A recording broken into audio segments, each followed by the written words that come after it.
In the building. I'm here. What's going on? As the smoke clears, the one and only, the big time show shows up. We in the building. What's going on? Everybody in the house. Wherever you're watching from, I do not know why I cannot share with my people. I have no clue. So I don't know what's going on here. Why I cannot share. So we're just going to have to make do with whoever is here. Let's see if we can, if you don't mind, for those that are here, will you please share with the groups and hit that like button for me. Hit that like button for me as you come in. Let's do this. Hello to everybody. Good Saturday afternoon to you on this game day, of which the Dallas Cowboys play the Baltimore Ravens tonight for this afternoon. I believe at 5 o'clock my time. I don't know where you are in part of the country you are, but whatever time it is, the Cowboys, of course, will dominate the airwaves as usual as we play the Ravens on tonight in preseason football. A lot of question marks are still have not been answered quite yet. Um, Still got spots that I feel are open, maybe not at the top end of the depth chart, but at the bottom of it. I think there's still competition going on. Um, and to be honest with you, um, it's still open because, football wise, you have some guys that, in my view, have kind of jump jump people on the depth chart. And this is when you start wondering about politics and, people that got sponsors in the building. This is when you start wondering about, when you start, for instance, I just throw one out, when you start talking about a guy like Trayshawn Holden, who's had a spectacular camp. And in my view, if you're talking about playmaking ability, I think he's jumped Brooks. I think he's jumped Copper. Uh, and you could make an argument, many can make an argument, say that he's even jumped Jalen Tolbert. But with the politics of the front office come into play here, the loyalty to players who haven't done a lot, then you got somebody up the rear that's coming that you probably didn't plan on him probably making the team, but the camp is proving that he's one of the best, that's on this team. So to answer the question, what's up, people? Let me speak to everybody that I see at least here. Daryl, how you doing, sir? That one guy, how you doing, Sonic? I see you, Skull Ninja. I believe I see. How y'all doing? What's going on? Um, and really, I really don't have a lot today because you really can't plan for this because you don't know who's playing. I mean, we don't know. At least I don't know as of yet who's going to be playing tonight. So I don't know. It's preseason, so you can't really just game plan and all that type of stuff about it because you just don't know who's playing. I know who I feel like should be playing. Um, I feel like I mean, I can go down the list. There's some starters that I presume starters. They need to be playing. What's up, Keystone? I see you, brother. Willis Stone, how you doing, sir? Um, I don't know who. I mean, I don't see the list yet. I haven't seen it yet about who's playing tonight. It's a little bit too early um, to see. They'll usually give it out maybe about an hour or two before the game. Of course, we're a little bit farther out than that. But um, when we start talking about guys who need time, I'll throw one out. I believe that Mozzie needs to play. Um, he just needs to play. Um, um, this is me. I believe that Booker needs to play tonight. You know, it's football. I mean, you're rolling the dice. It is, it is what it is. They need to play. Um, uh, I got some question marks. Maybe I mean they're gonna play anyway, but they're trying to make $1 out of 15 cents with Joe Milton. But make no mistake about it, I said it at the beginning that Will Greer was a better quarterback. I didn't say a better athlete. I didn't say a bigger arm. I just said a better quarterback than Joe Milton is, as he should be. He's played more. He played NFL games. He's not new to this at all. So I mean, I understand Joe is 6 foot, what, 4 and 238 and all that type of stuff, but he's not a better quarterback. I know he got a rocket arm, but it's not an accurate arm. You see what I'm saying? Will Greer to me is better as of right now. But Joe gets a chance to show some improvement. I just hope that Greer gets the most. I hope Greer gets in and adds more controversy to it. That's what I want, because I think Greer is a better player as of right now. Um, that's really just true. There are some cornerbacks that need to play tonight, in my view. We need to see. We need to find out who really is number one, our number three cornerback. Is it Childress or is it Hall? Which one is it? Um, that's what we need to be finding out. These guys need to be playing. Some of y'all might say, is it McQuamu? I doubt it. I'm talking about, we need to know who our nickel guy is. And if it's not, and if you're not satisfied with the nickel play, then are you bold enough to move Bland on nickel positions, nickel down positions? When the nickel comes out, are you going to play Bland on the inside? So then that means if you're going to do that, then who is our outside cornerback in the nickel position? You see what I'm saying? So, I mean, I think I already know who it is. I think Childress is our nickel back. A lot of people calling Hall name out as well. Well, let them battle it out. If they're going to be the nickel guy, then let it be. But I also need to see Childress play tonight, and I need to see Hall play tonight. I need to see if they're going to get their brains beat out. We close, ladies and gentlemen. I don't know. Breaking news. We're close to Philadelphia. September 4th will be here before you know it. Some of these questions need to be answered right now. And I'm quite sure somebody will say, well, they're practicing big time. They're practicing. They're playing. You don't get to see the practice. You may be right, but I hope so. I hope so. There's some things that we should. Some things should be concrete by now.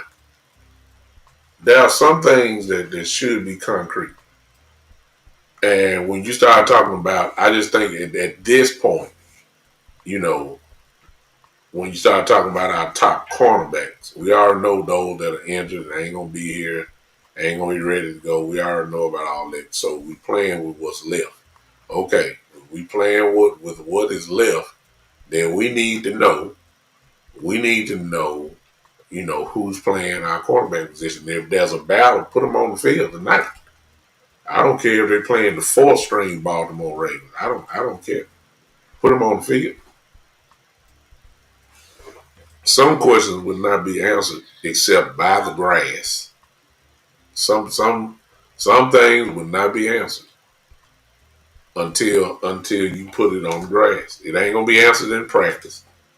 Some things are gonna be answered by by competition against other teams.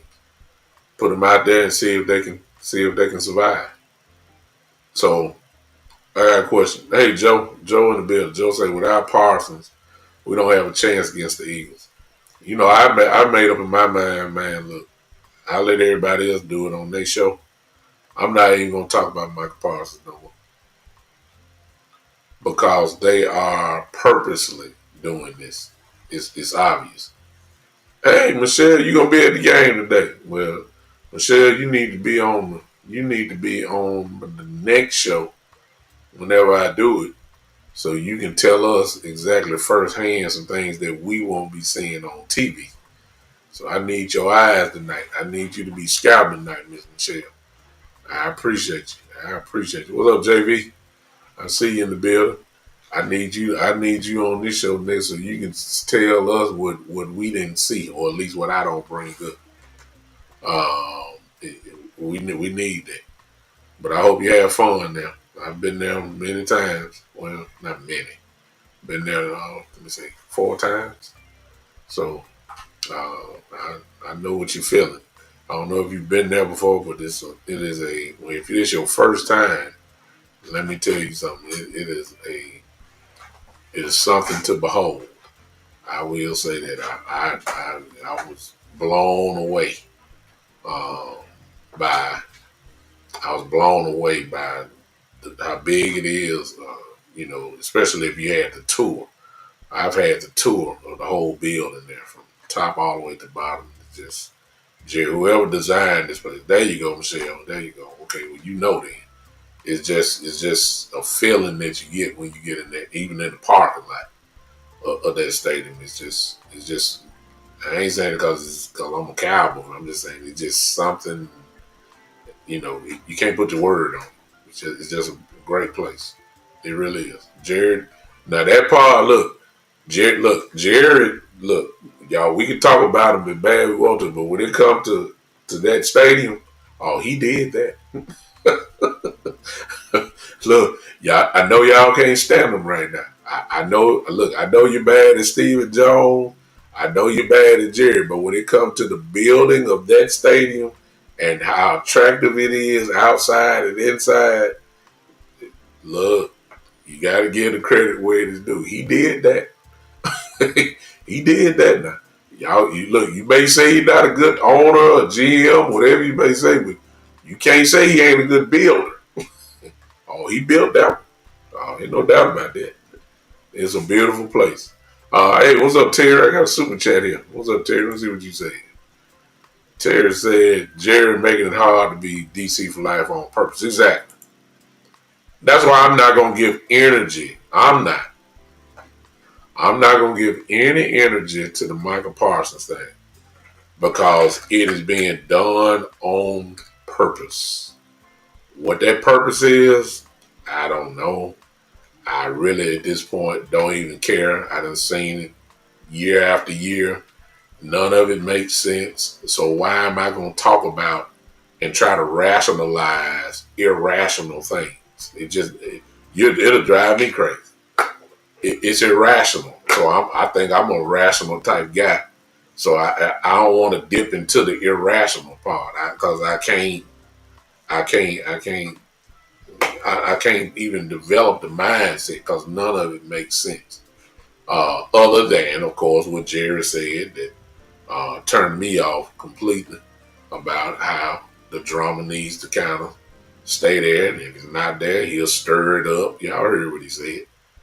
So, that tells me that this stuff is on purpose because by now, y'all, by now, and I'm quite sure Jerry knows what it's going to take to sign Michael, and he knows what the market is. He knows if he's going to sign Michael, he knows that he's going to have to pay more as of now than TJ Watt, who's the highest paid non-defensive player ever. So he already knows all this. So it ain't like he got to worry about the numbers, I'm quite sure. But the problem that I have is at this point, as of right now, 12:55 my time on August the 16th, surely by now, Jerry Jones, Stephen Jones, whoever it is, you gonna sit and tell me that you haven't talked to the agent at least one time? That tell me right there you're not, you're doing things on purpose. Somebody should have talked to somebody about that. It ain't about I don't know if the agent is called everybody playing hardball, whatever the case may be. Look, this what happens when the guys are left with a 1 year deal. These guys don't want to play on a 1 year deal. Just go ahead and sign the man. But y'all, they playing. So I'm not going to give energy. I'm giving it now, but I'm saying I'm not about to get into the details of what I think need. I don't even want to talk about that. All I say is I believe week one, Michael Parsons will be in uniform and ready to go, and with a new contract extension. That's what I believe. That's all the energy I'm gonna get. I believe we're getting close now.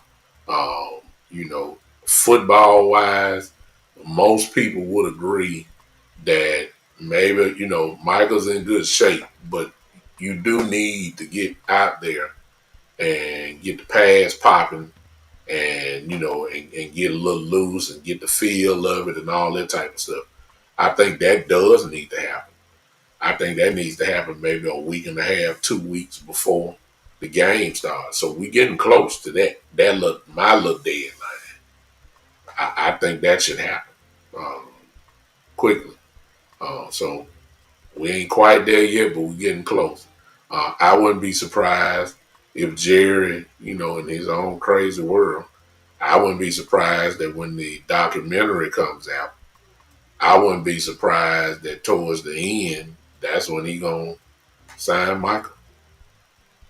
Hey, Tamika, how you doing? Yeah, I mean, I think, and Jerry is known for taking headlines. You see what I'm saying? Jerry's known for doing that. He did it with Dak last year with the week one. He signed him on the game. The game was getting ready to go on, get kickoff. Sign him on the day of the game. Let the whole training camp go. Know you gonna sign him. I mean, this is what he does. And I believe that there's gonna be some sizzle to it once he gets it done. So you gotta kind of project yourself. Okay, what is the biggest sizzle you can do?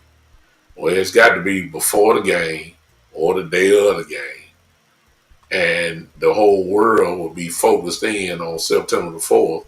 It's on the football game going on. The Eagles going to raise the banner up and celebrate the championship.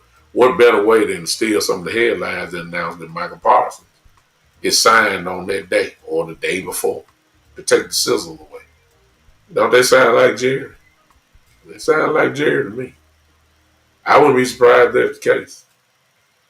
Or if he really want to sizzle it up some more, don't sign him. Oh, that'll give a whole bunch of recognition. Don't sign the extension. Trust me, they'll be talking about it. Michael will probably be out there because he don't want to give up. I think the count is, if somebody help me if I'm mistaken, if he gives up his game check, which that's what will be happening if he don't play, I think it's $1 million, 1.5 million per game. I just can't see Michael giving that up. I hope he does not give it up, not just for the sake of him playing. It's just, man, you don't give up that type of money. You just don't. That's generational money per game. I mean, you got 16 more games after that.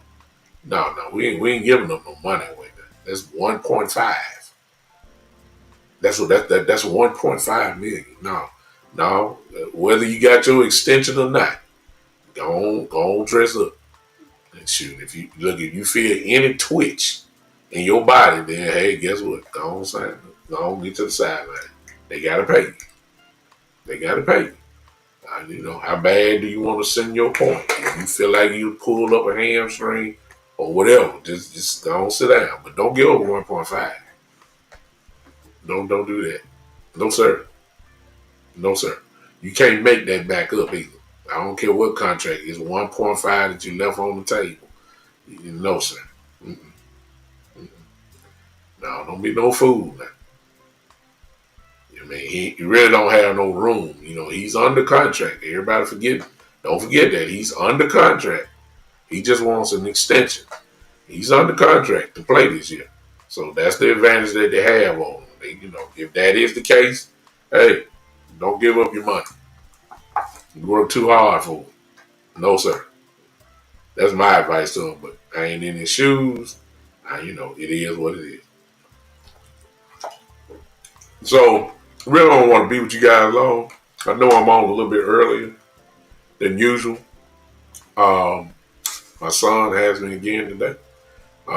He has a basketball game at 6 o'clock, my time.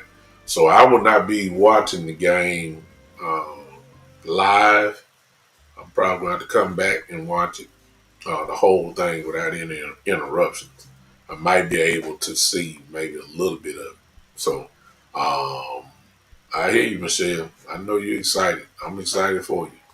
I am excited for Miss Michelle. It's a privilege to go to that place. It is. Uh, I'm excited for him. Uh, JB says, how is having 1 year left contractually an advantage? It's an advantage for the front office because even if he plays it out, he can't go nowhere. We have the rights on him. JV, we have the rights on him. We can franchise him. Not only next year, but the year after that. Now, that'll be crazy, but we can. So he really has no advantage. Let's just say that he plays it out and he's ticked off and he's saying he don't want to be in Dallas no more and all that. Of course, we can trade him. That's if the Cowboys want to. And then they can put that franchise tag on him. And I don't know what the franchise tag would be for, um, his category. Um, but whatever that franchise tag is, let's just throw it out. Let's just say it's $32 million. Okay, I'm just throwing a number out. So next year his salary would be $32 million, and if he missed games, that you're giving up, partial amounts of that $32 million for the year. So that's the advantage that the front office has. Unfortunately for him, and usually players of his caliber get signed. I'm hoping and holding on to that. That there's no reason why the Cowboys should be low down to Michael Parsons because he's done everything right. I mean, he's done nothing wrong. Nothing. He's been a model cowboy. He's done everything. He's in the community. He's done nothing wrong. Period. He's a great player. Uh, you know, I don't know why. I understand his negotiations and all that, but Jared did this to him. Come on, y'all. He did this to DeMarcus Ware. DeMarcus left. He did this to Dez. He did. The list go on. He even did it to Zach Martin a couple years ago. Y'all remember that? And then Zach had to, skip the line and poke his lip out, and then he got paid. He did this to Zeke Elliott. Come on. He did this to DeMarcus Lawrence. This ain't nothing new, y'all. I know some of us are young, and some of y'all are young, and this. Y'all might remember Dez Bryant's situation and all that type of stuff, but for us that's older, we've seen this a million times out of Jerry. Leon, what's up, bro? We seen this. For those, especially us that saw, Jerry knowing that he needed Emmitt Smith. He let Emmitt Smith sit out there for 2 games. That's when the Cowboys went 0-2, and of course, what the rest of it is, came back and once Emmitt signed and won the Super Bowl. So Jerry, when it comes to this type of stuff now, he hard now. A little on the stupid side if you ask me, but hey, that's Jerry. This is what he do. This is what he's always done in some shape or form when it comes to contract. So you about star player, everybody saying, I can't believe you're doing this to your stars. Let me say it one more time for those of you that remember. He did this to Emmitt Smith. Yep, that Emmitt Smith. The all-time leading rusher. Yep, that Emmitt Smith. Yep. Let him sit out two games for the contract. Didn't want to pay him. Didn't pay him. Let him sit out 2 games in the regular season. He did this. He did it to DeMarcus Ware. DeMarcus Ware he's in the Ring of Honor now. He's in the Hall of Fame now, but he did this to them while they were in their prime. He did it. He did it. For those of us that are older, you might as well just say this. This is nothing new. We've seen it. We've seen it. Yeah. Jared told you. And listen, you better believe it. I agree with Justin right here. Jared was serious as a heart attack. Y'all hear me? Jared was serious when he said that he loves this. If he the last thing he said that ticked a lot of y'all off was that he said that if the controversy is alive, that's what he wants. He ain't lie about that. He wasn't talking just to be talking. He meant that. And this is what it's all about. He wants everybody to lead off with the Cowboys on their show. He wants First Take to lead off by talking about the controversy. He wants Fox. He wants Sports Center. And y'all seen Sports Center and First Take like I have.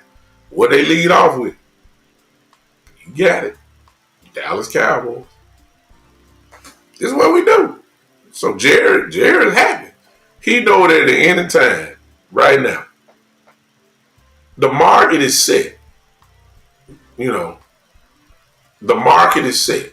He already knows, bottom line, whether it's 41.75 or whatever TJ Watt got as the highest paid non-quarterback. He already knows that salary is the starting negotiation number. He knows that. He already know that. He knows that Michael Parsons is going to be the highest paid non-quarterback in the league. He already know the number. He already knows it. He already knows TJ Watt. It's not hard. You want to know what it is? Go to TJ Watt contract. Whatever TJ Watt got, guaranteed money, it better be a million more. It's simple. The years, now that can be argued, whatever. But this is what he got. Look, this is easy. Jerry already know he can get this thing done probably in a day, if that long. It ain't gonna take long to get it done. Because you ain't got to stretch and look for the numbers. You already know what they are. This ain't nothing but ego, pride, and entertainment and stuff dangling. When stuff start dying down, then he might go and get it done. He knows what Michael Parsons means. He know how great this kid is, this young. He already know all this. So I ain't finna fall for it. I'm gonna let all my other brother and sister content creators, I let them try to rationalize the irrational. I'm not doing it. Look, my head hurt. You understand?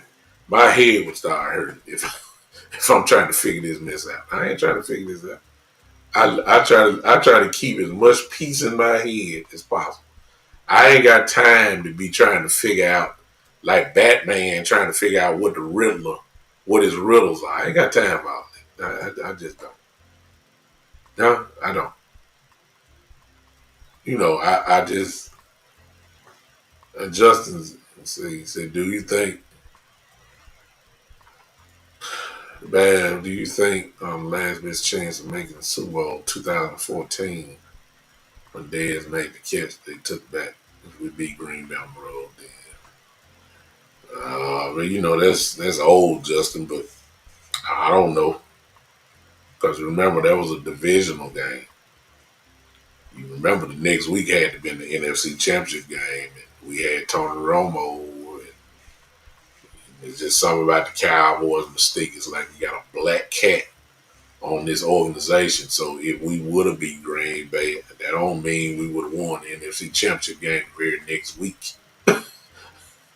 I don't know. Romo may have came in and messed up. Yeah, exactly. So we had to go to Seattle, and that loud place in the NFC Championship game with the Legion of Boom and all that. I understand, but it's the playoffs, and we all remember how great that defense was. So I don't know. And Romo, see y'all, Romo. And I understand DeMarco Murray. I get it. It just, with Romo is Romo will have you on the edge.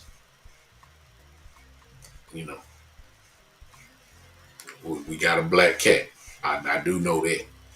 So uh, I don't know. It was good. It was a great team though. That was a great team. 2014 was a great team. Um, and Dez did catch it, so it would have been interesting to see. But we've had some very talented teams since then.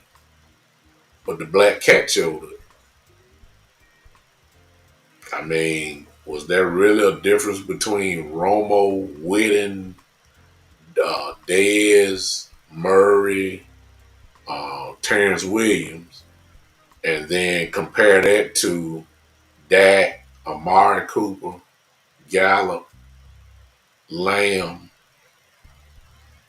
I mean, we didn't have a line like that in 2014. I give you that, but it wasn't like our line was pure trash. You know, you got Zeke back there too. At that particular time, was I think leading the league and rushing then. So I mean, I'm sorry. You had DeMarco Murray who he ran for 1,800 yards. I mean, come on now. You put Dez. I mean, you put Dak and Ezekiel Elliott and Amari Cooper and a rookie Lamb and Gallup, a healthy Gallup. Y'all remember the numbers that Dak put up. I mean, we just didn't have the defense. You know, it is what it is. Let me talk about this tonight. Let's talk now. Shoot. Um, tonight, who y'all want to see? Because I think we got a lot of question marks still left, and I'm not sure, who playing. Like, some guys are locks for the team. Now. We know that. Even though I think somebody like Sam Williams will be on this team, I want to see Sam play though. It's been a while. I get it. I get it. Maybe try to preserve him. His knee is fine. Um, you know, I want to see him play. Not that he's his position on the roster, at least in my view. I don't think it's in trouble. I just want to see him play. Now, Robert Kane, thank you. Hey, Robert, I don't know if I spoke to you. Well, what's up? T. Foster, what's going on? He said it don't matter, don't care who plays. That's fine. T. Foster, no, excuse me. Robert King says Booker. Now, Booker is going to be our starting guard. And I think because he's a rookie, I think he at least need to play one or two series. Maybe not tonight or whatever. I just think he needs some preseason work. That's just me. Uh, I think he does. Now, let me get to this. Now I'm rolling now. I mean, who is our number one running back? I mean, I hear what everybody's saying about Javonte Williams, and I get it, but is Miles Sanders a lock on this thing? I mean, I don't know. Out of Super Chat, Terry says, "Oh, we love Booth. We love Booth, man. I'll get to him in a minute, Terry. Trust me, I ain't gonna let that one slide. And just in case I do, you ain't gotta do no more Super Challenge. Just type in Booth. I'm coming to him. But let me stay on the offensive side real quick. Appreciate the Super Chat too. Listen, you know, anytime somebody does a Super Chat like Terry just did, you say I stop and I acknowledge the comment. But I don't want to break my stride because I'm on the offensive side of the ball. I'm coming to defense. Okay. Let me say this. Uh, I don't know who is our number one. You see what I'm saying? Who's our number one? All signs say it's Javonte Williams right now. But a lot of people got Miles Sanders locked into two. And I'm trying to figure out why is that? Why is it? I mean, Is it? I mean, why everybody saying why Miles Sanders need to play? I mean, to me, especially with the guys coming up from the back end, the Marfas and Blue, and I'm gonna even throw in Malik Davis. Cause see, let me just go and put this out here. See, this is when the politics get involved. This is the part that I can't stand. Like you just so locked in on one person, but you ignoring what you're seeing. We're playing the Ravens tonight, Justin. Michael gonna play. No, Michael ain't playing. Um, like Malik Davis came in off the street and showed completely out. And he just came off the street. So you got about 5, 6 running backs in front of him. But let me tell you something. I mean, if Malik, who said, somebody said something. Ken Wright. See right here? I stand with Ken Wright on this one. I stand with Ken Wright. See, Malik had a great game. First game. If he does something, if he have a great game tonight, you need to start figuring out how you're going to keep him on the practice squad. At least minimum. Which is where he be at most of the time. Anyway, I'm just saying, you just can't. And Malik Malik is doing so well that I believe that if he gets cut, somebody's gonna pick him up anyway. That's how good Malik has been, just coming in off the street. So I believe it's good. Now, here's my next question. The name that I didn't call is I've been saying, and I like him. I just think that he just don't fit no more on this team. And that's Deuce Vaughn. Deuce is gonna shake somebody up tonight. If he gets the ball, Duke gonna make a move. Deuce always look good in preseason. Deuce always looks good. I just don't think there's no room for him. Nobody's calling his name. You hear Martha's name, you hear Blue's name, you hear Javonte Williams' name, you hear Miles Sanders' name, you even hear Hunter Lemke's name. You don't hear much about Deuce. You don't. And look, Deuce can play. Deuce can play. Deuce can play. I don't want to make it seem like he can't play. Deuce can play. I just don't think that he fits.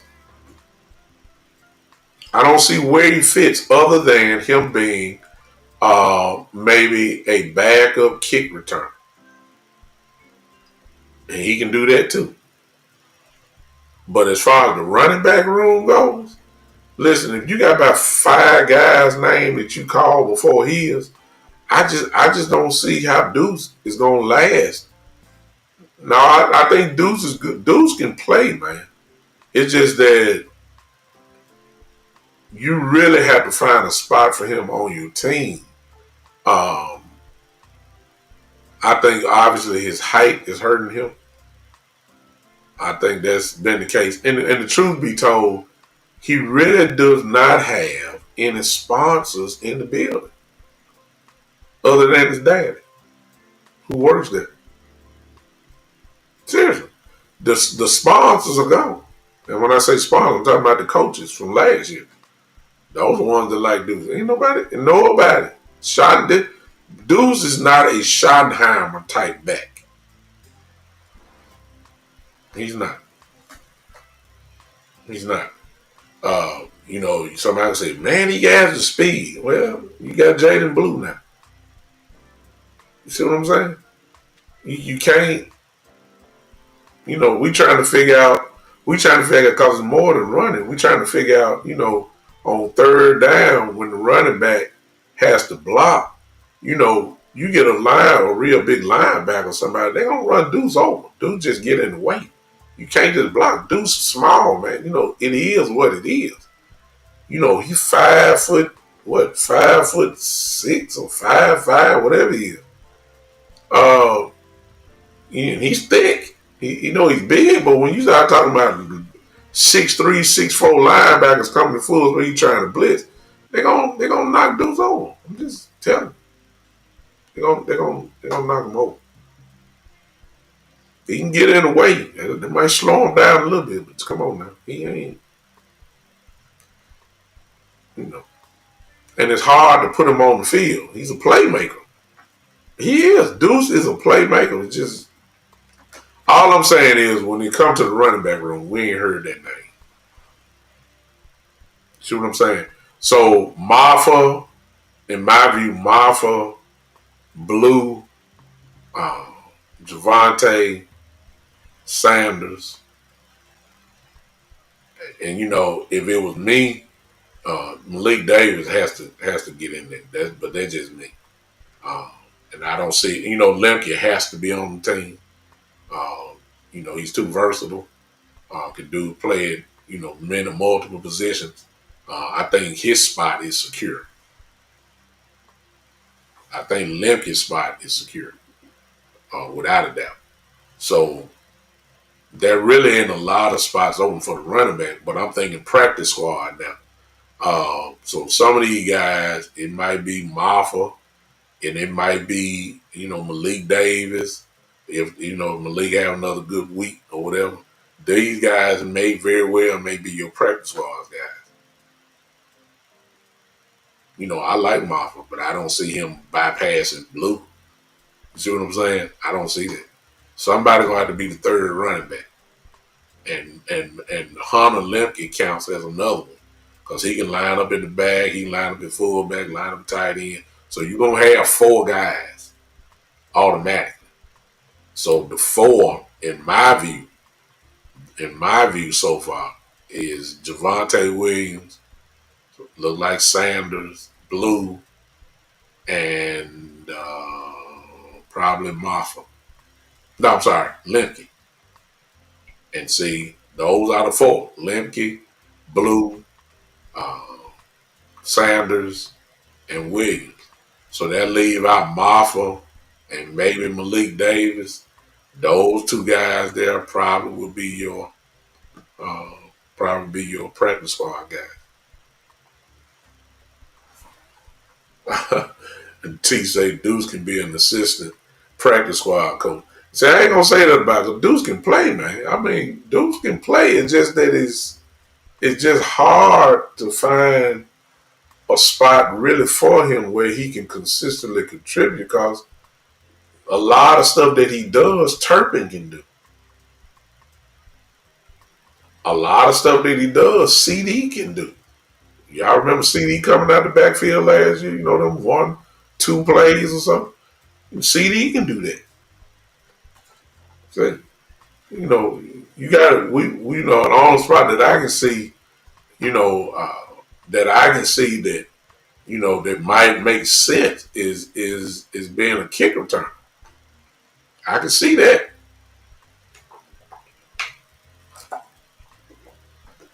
Of course, not the starting returner. We got Cavante Turner, all pro. We already know that, but last time I checked, most times there are two guys that can be, back there to catch the ball. And dudes can do that. But other than that, and even on special teams, if you are on the kick return, usually you're on the kickoff team too. I just can't see Deuce running down there going to hit somebody, making a tackle on kickoff. I just can't see. But I like Deuce. I do. I just don't see a spot for him. I just don't. I think they love Marfa, and I know they love Blue, and I know they like Sanders, and I know they like Javante Williams. I know that, and I know they like Hunter Lemke. I know it. I mean, I know that. I just don't think they like anybody else. I mean, they might, but not to that level. So to me, there needs to be some answers at the running back position. If they made their mind up on the starting running back and the backup running back, so be it. I need to know who number 3 is because Miles Sanders has a history of being hurt. Javante Williams has a history of being hurt. You better know who your third guy is. You better know who your fourth guy is. We got running backs in our room that have been known to be consistently hurt. You better find out who number 3 is. Seriously. I can't tell you. I mean, we had to go back. Javonte Williams ain't played a whole NFL season. God knows how long. Same thing with Sanders. Yeah, that's what I'm saying. We need to know. That is a good place to get started. We need to know who the number 3 guy is. Huh? Kid Cowboy in the building come in with the drum already said we traded 11 yet. You already know the answer. No, he's still a Dallas Cowboy, as expected. And he's not going to get traded. It's not going to happen. All right. He said, give Deuce a hat and some T. Frost, give Deuce a hat and some Cowboys, give him a clipboard and call it a day. No, T. Deuce is gonna play somewhere else. Somebody's gonna swipe him up immediately. I'm serious. Deuce can play, y'all. You know? I ain't taking nothing from him. He got the heart of a lion, and we know the damage that he can do. I wouldn't be surprised if Deuce come out here clowning tonight. I wouldn't be surprised. Deuce can play, man. Deuce can play. He can. I ain't gonna take nothing from him. I just don't think there's a spot for him here on this team. I just don't. They drafted that way purposely. See, Deuce should have known on draft day. You see what I'm saying? He should have known on draft day that his time was over. He should have started getting his luggage together right then and there. When they drafted Blue, and then came right back later on in the draft and picked up Marfa. Look, when they picked them up, them 2 running backs up, the one running back that should have been saying like, "Oh Lord," dude should have started going. Look, and he in Dallas, gone to the mall, and you got a little money in your pocket. Go and get the designer luggage, and just start folding up shirts, and just go on, put it in there. Just look, yeah. Oxnard, that's gone. You know, you bring an extra bag, or they might just leave you in California. You may not make it back to Dallas. They gonna cut you now. You know what I'm saying? I mean, I like Deuce, but I know it ain't a spot for him on the team. He should have known. He should have known when they drafted Blue and Maffa. He should have known right then, like, oh, okay. Okay. Okay. And see, hey, Cowboy Champs, never met you before. I don't remember you. If you have, forgive me if I'm wrong, but welcome to the Big Time Show. We're a Cowboy content place. Obviously, you fell in the right place. I don't know if you subscribe. Do I know you, Cowboy Champs? Let me know. If I don't know if you subscribed. If you have, I appreciate you. But if you've not, I hope you consider following my show. Been doing this for a few years now. We got a little following, It is what it is. He come in checking too. Cowboy Champ come in talking about Mighty Mouse. I always have a spot on the practice squad. First time here. All right, welcome, brother. Appreciate you, man. Welcome. He come in checking talking about Mighty Mouse. Got a spot on the practice squad. I think somebody gonna pick him up this time. Especially if he put something on film tonight. You know what I'm saying? T.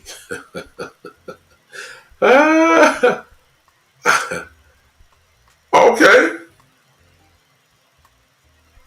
You have a show too, Cowboy Champ. I'll tell you what I'm gonna do. I'm gonna subscribe to your stuff. I am going to subscribe to your stuff right now. And you have a show. I'm gonna peep you out. Now if you're talking about some Cowboys Champ, then what I'm gonna do is say, hey man, I need to get in touch with you. Come on my show. We can hammer this thing out. And you know, I support all content creators if they talk about something. Cowboys champs. Okay, I see you. I see you. Okay, I see you. I'm finna subscribe right now. I just subscribed and now I'm gonna put the all in right there. Have you heard of me, Cowboys champ? Now if you tell me no, that you hadn't heard of me, something wrong with that picture. I'm big time. I'm part of the DC universe. Appreciate you, Cowboys champ. I'm one of the yeah, I ain't one. I'm respected in this field.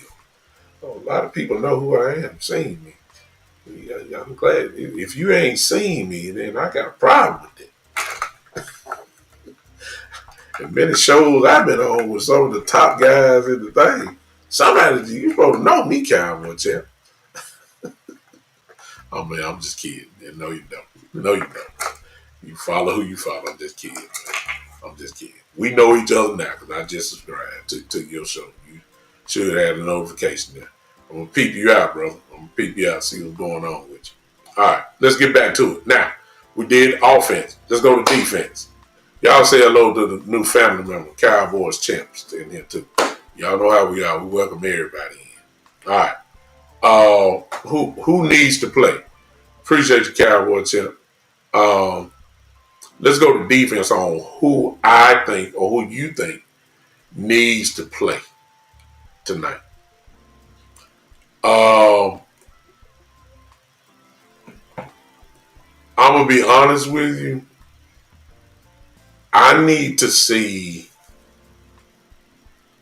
I'm not really worried about the defensive line.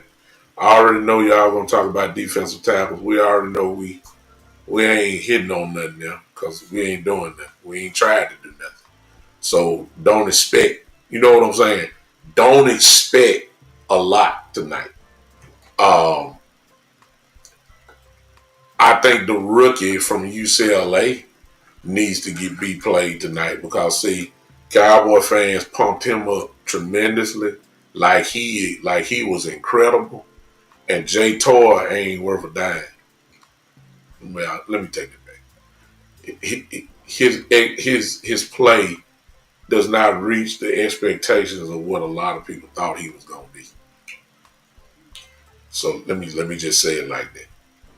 I know he a rookie, first time playing and all that, but it didn't match. It didn't match. Okay, let's go to also probably will not play. I Mozzie. I know a lot of people down on Mozzie, and I don't think he needs to play because see, Mozzie, no matter what a lot of people think about him, Mozzie in their eyes is one of the key rotational pieces as far as defensive tackle goes. What's up, Jay Bryant? You see what I'm saying? So it's not going to. It's not going to. I don't think he's going to play. You know what I'm saying? So I not tonight at least. He's a key rotation guy. I don't think he needs to play tonight. Mozzie. By now we know what Mozzie is. Just hope for the. I mean, Mozzie has not played bad, y'all.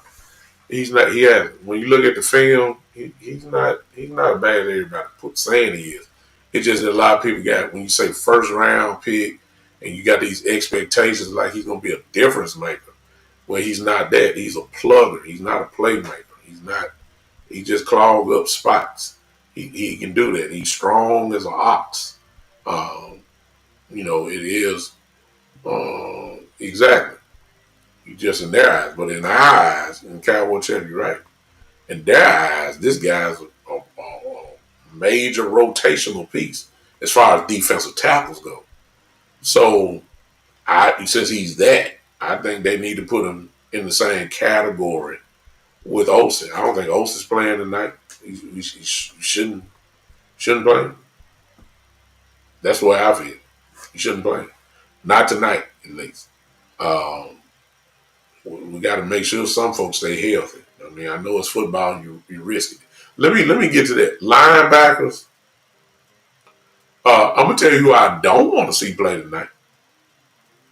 I don't want to see Maris Leofold tonight. I don't want to see him. I seen enough. I don't want to see Leofold. Leofold play too regular. Leofold don't care nothing about his body at all. That's what you want, but I don't need to see that in preseason. He's shown me enough. I don't need to see Leofold. I don't. I would like to see Sambo at least one time. You know what I'm saying? I would like to see. I don't want to. I ain't worried about Murray. I don't want to see Murray. I'm saving Murray. I would like to see Damone Clark play tonight. I'd like to see Damone Clark play from the linebacker position. So, I would like to see it. Now, secondary is what I really want to concentrate on. I really only have two questions. One question, but it's wrapped up in two players. Who is, if I was starting outside cornerbacks, at least what I'm thinking, because of the injuries, the Diggs, and the kid that we drafted, the Reeves. I mean, um, if Elam and Bland are starting outside cornerbacks, then who is our third? Is it Childress or is it Hall? See what I'm saying? A lot of people calling out Childress' name, but there's a lot of people calling out Hall name. So I think there's somewhat of a battle there. And I would like to see both of them play because I like to know if they can guard anybody. Because if they can't guard anybody, then there needs to be a discussion about putting Bland in nickel packages as the third cornerback. In other words, he would be the nickel back because Bland can play on the inside. We've seen that for years. And so then who can play the outside? I need to see McQuamu again too, Israel. Need to see Izzy play tonight too. See if he can build off the interception that he had. I need to see Izzy play tonight. I need to see him. Because we got to see, I'm going to say it again, and I'm almost done for the day on this. And I appreciate all y'all hanging with me. We so close to Philadelphia, y'all. Oh, thank you. Before I get to that, JB, let me get back to Terry Turner when he said Booth. Let me tell you something about Booth. Andrew Booth.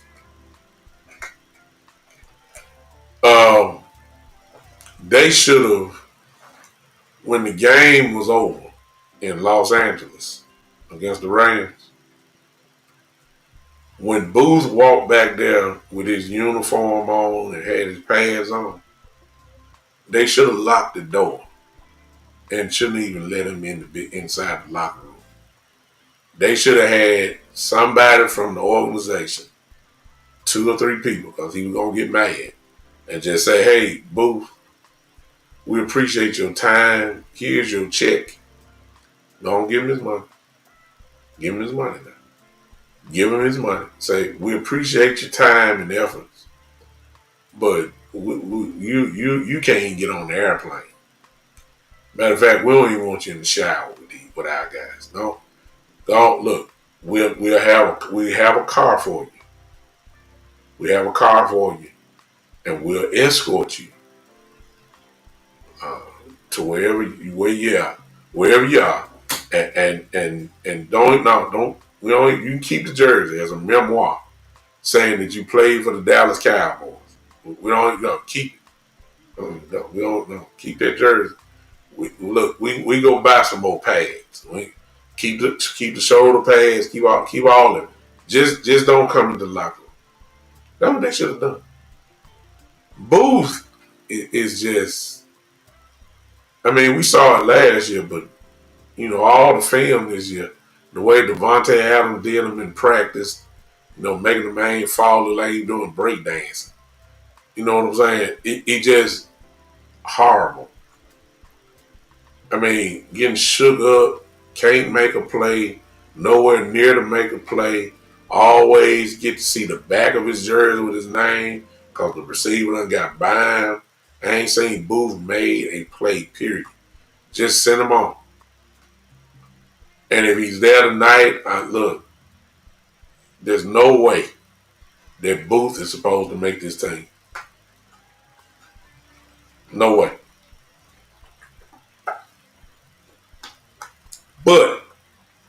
But that's coming from a fan perspective, like me.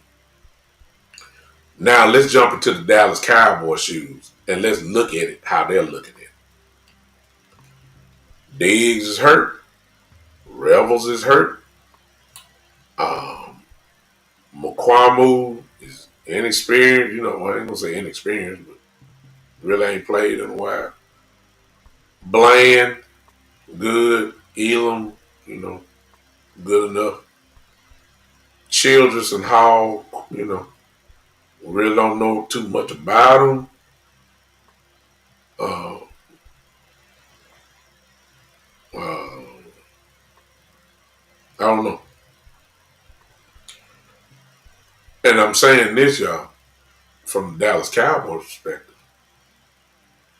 They look, unless you're going to get Gilmore now, Stephon Gilmore. If you're going to get him now, then I get that's enough time for a veteran like him to be ready for week 1. But if you're not going to get somebody like that, then chances are you're going to roll with what you got. And so this is what we're going to roll to Philadelphia with. This cornerback room. I'm not happy about it. The cornerback room is very questionable to me. And I'm basing it off of injuries. I'm like, okay, we can't afford, listen to me, we can't afford another injury in the cornerback room. I mean, that's obvious. And if we do, we're going to be sending out some very questionable guys on the field. And yes, that probably includes Booth because I don't think they're going to let him go. I'm not saying he's going to start. I'm just saying Booth, in their eyes, may be at least a 4th cornerback, 4th or 5th, one of those. Seriously. Carson is hurt again. See, you at some point you don't have time, to go get a new guy right off the street and plug them in.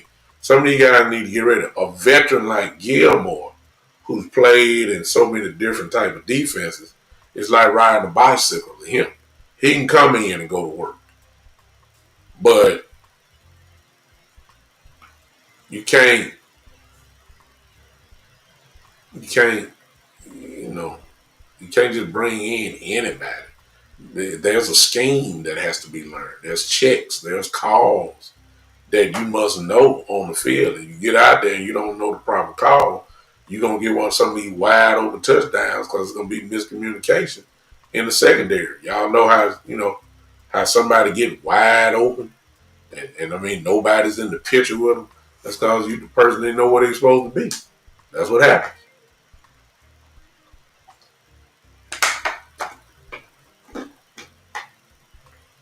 You know what I'm saying? So,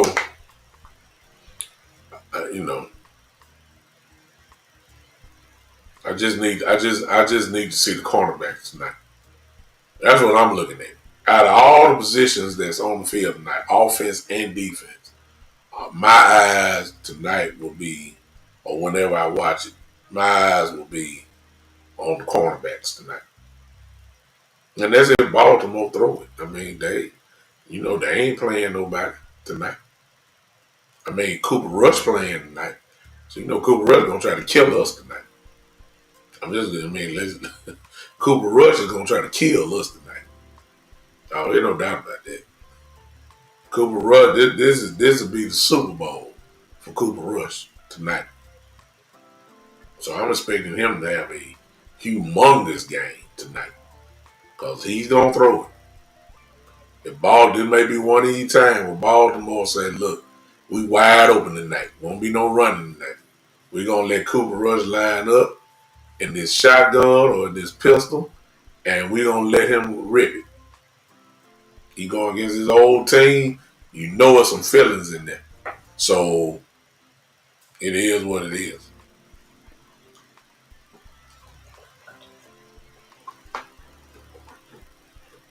Uh, so my eyes on the cornerbacks tonight.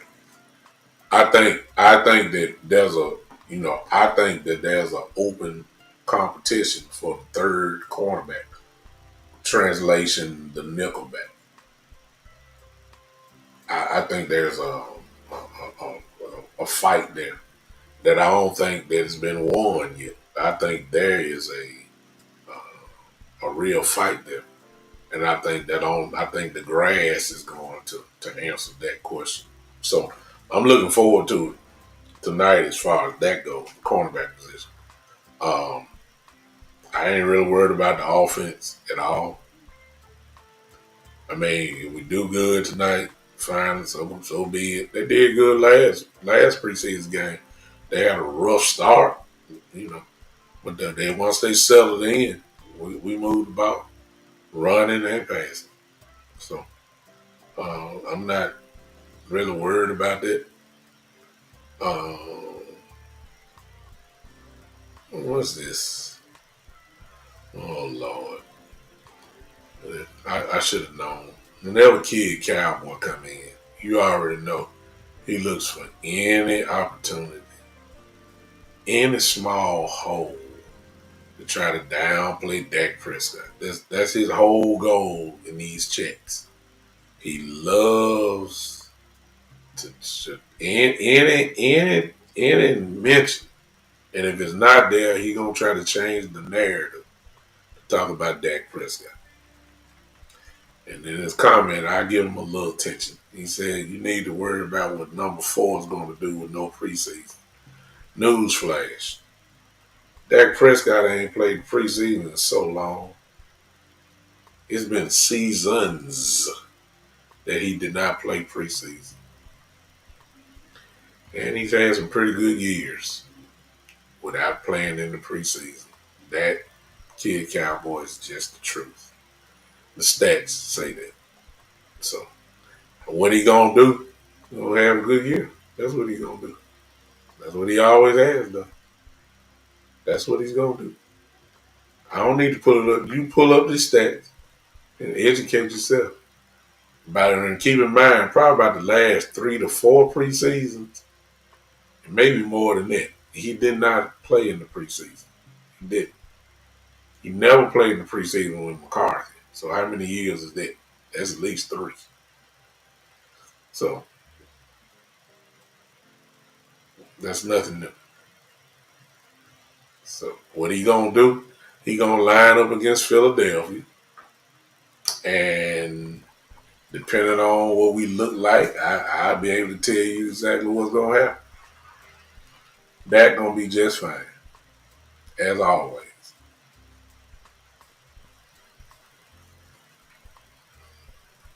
Okay, it is what it is. So, but I'm not worried about the offense. But let me say this to all you guys. Maybe not in the chat for those that may watch this uh, later, whatever day you're watching this on. This is my opinion, and it's my opinion. And you can debate it, but I'm not going to debate it with you because my eyes say this.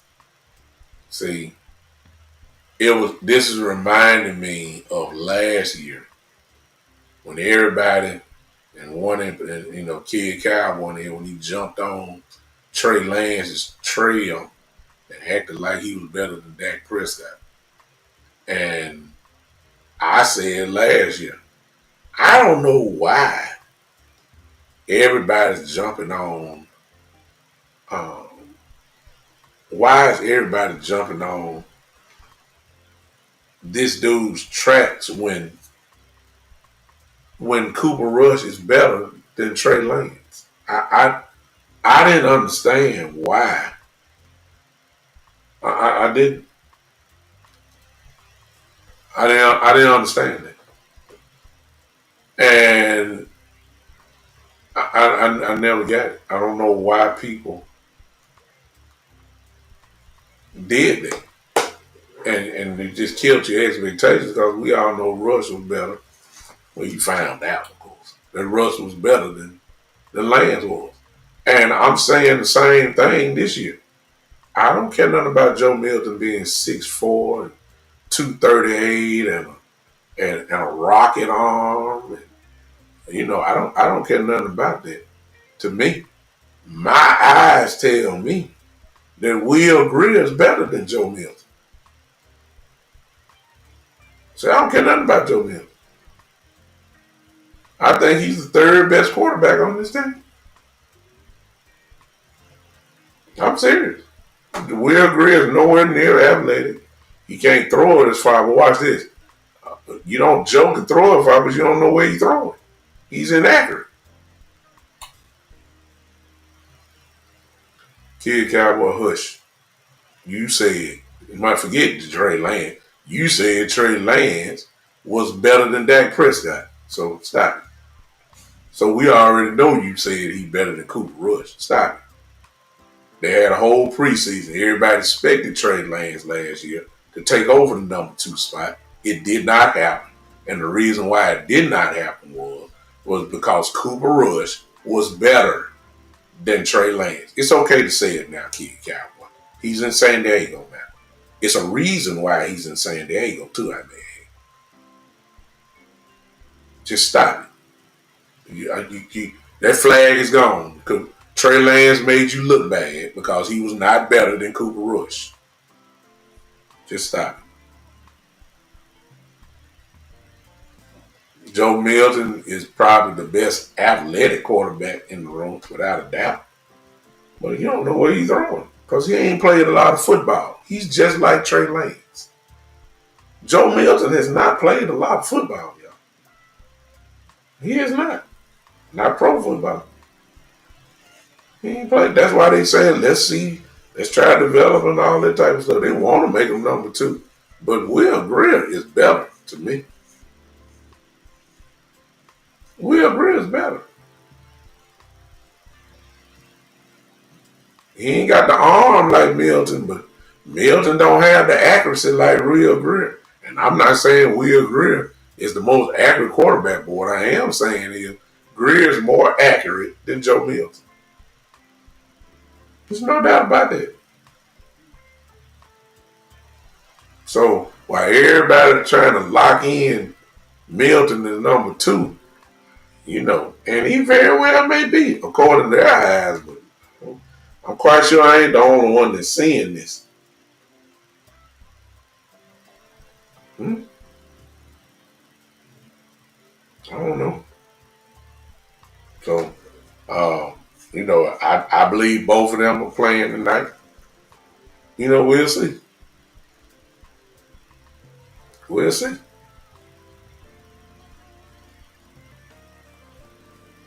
We'll see. What do you say? Trey is number 2 in San Diego. I don't know if that's true or not, but if he is, guess what, Kid Cowboy? If Trey Lance is number 2 in San Diego, I could care less. Shit. Trust me, San Diego do not want Mr. Herbert to fall down and turn it over to Trey Lance. Trust me. Trust me. There is a drop off. Trust me, they don't want Trey Lance to play. If he is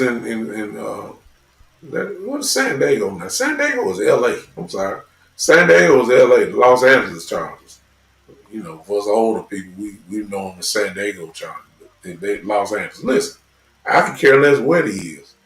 What's up, Texas Twister? What's going on, man? I mean, I don't know. Listen to me.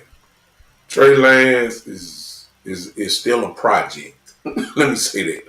let me put it like that. Appreciate your Texas trust. I am, man. See, they ain't started. Y'all know I'm pushing. I'm pushing. Man, listen. Trey Lance is still a project, even with Harbaugh. And I like. And look, if anybody can get him where he need to be, it's Harbaugh. So I'm quite sure he's gonna get better or whatever. I'm quite sure he'll be playing in the Chargers preseason games. I mean, I won't be watching it, but y'all got it. You know. Kid Cowboy, you love him so much. I know you probably be watching them the Chargers preseason game. So let us know. I care less. I could. I knew he wasn't ready. I don't know, Kid Cowboy. You'll be down there talking about he better than Herbert next. It is what it is. But Milton will be playing tonight. I hope that Milton plays and Greer plays, and we'll let it, And I don't care who they playing. They're playing fifth string guys. So be it. I mean, it's preseason. Do what you do, like you got the chance. That's the way I look at it. These are your chances. Yeah, exactly. I agree with Jay Bryant. The Charge game, Trey did look good. He did. Sometimes you need that type of coach to get it done. Harbaugh, who is known as a quarterback type dude. Shoot, he played the game. He played as an NFL quarterback. I mean, and he makes offenses go according to their skill set. Need I remind everybody of what Harbaugh did with Colin Kaepernick? I mean, the 49ers were there at the end every year. Come on now. So Harbaugh knows what he's doing. And Lance is probably probably real happy with his development now. But Lance now, to me, because I saw the Chargers game, he looked real good. He looked pretty good. He looked better than in all his days in Dallas. Let me put it that way. He looked better than all his days in Dallas. So, hey, it is what it is.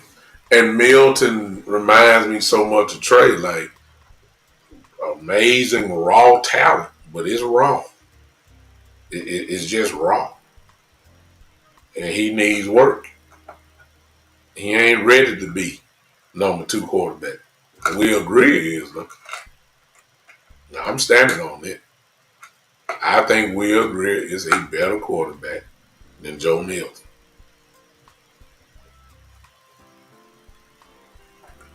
As of now. Now, I don't know if the politics don't get in the way of that. But Milton ain't ready. Milton don't know the difference between throwing a fastball and throwing the ball with touch. Then he stares receivers down.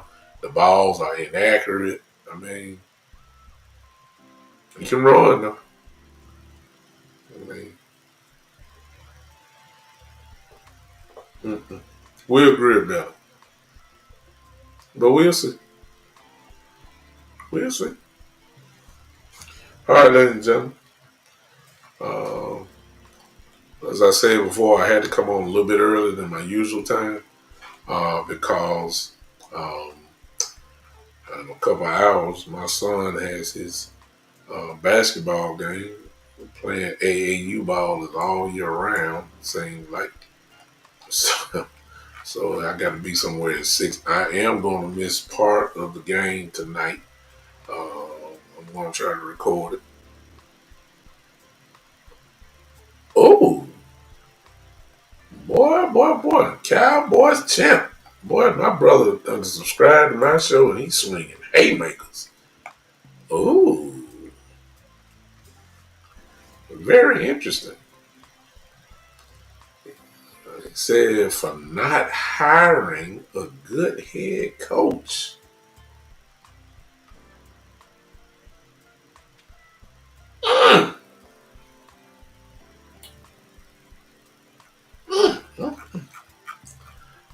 know about that one, Cowboy champ. Maybe I need to. Maybe that's where we need to hook up and have a nice little debate there. Cause Schottenheimer to me is gonna be just fine. To me, um, the jury is still out about Schottenheimer, Cowboy champ. Cause we got to see him against Philly. That's when his clock will start ticking for me. I ain't. Well, it's already started for me.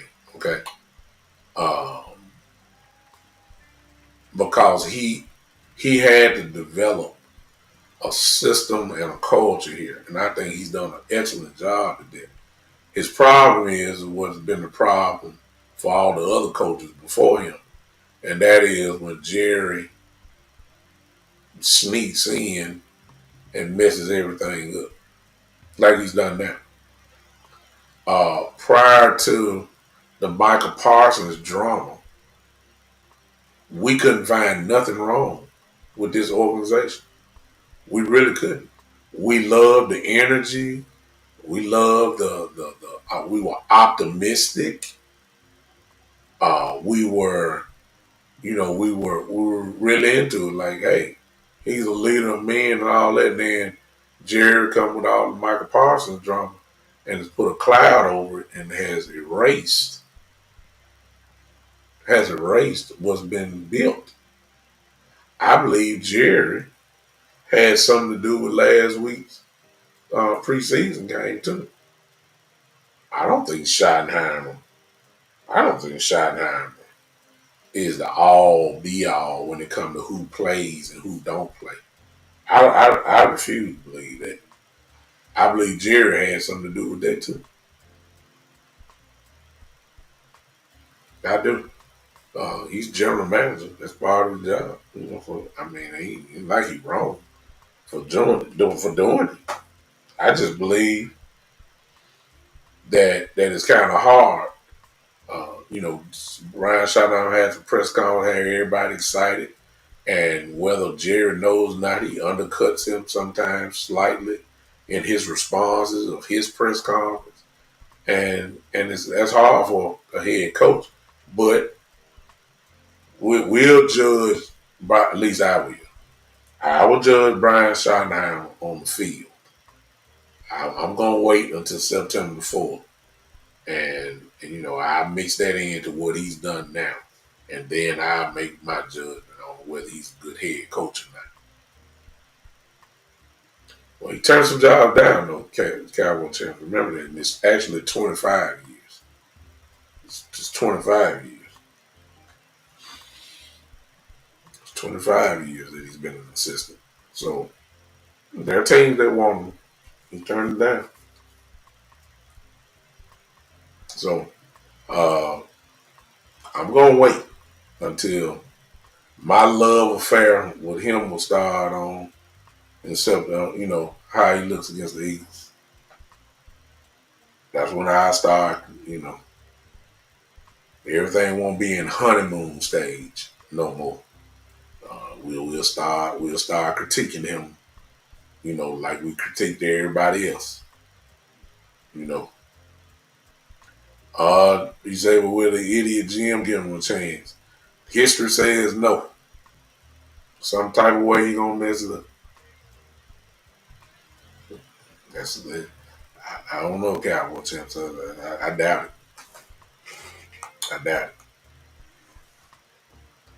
I mean, the history shows that Jerry gonna be Jerry. That's one thing we know for sure. It ain't no sense of hoping, wishing, or nothing that he too old now to change the spots. It ain't gonna change. Jerry Jones is gonna be Jerry Jones. Bottom line, it's no question.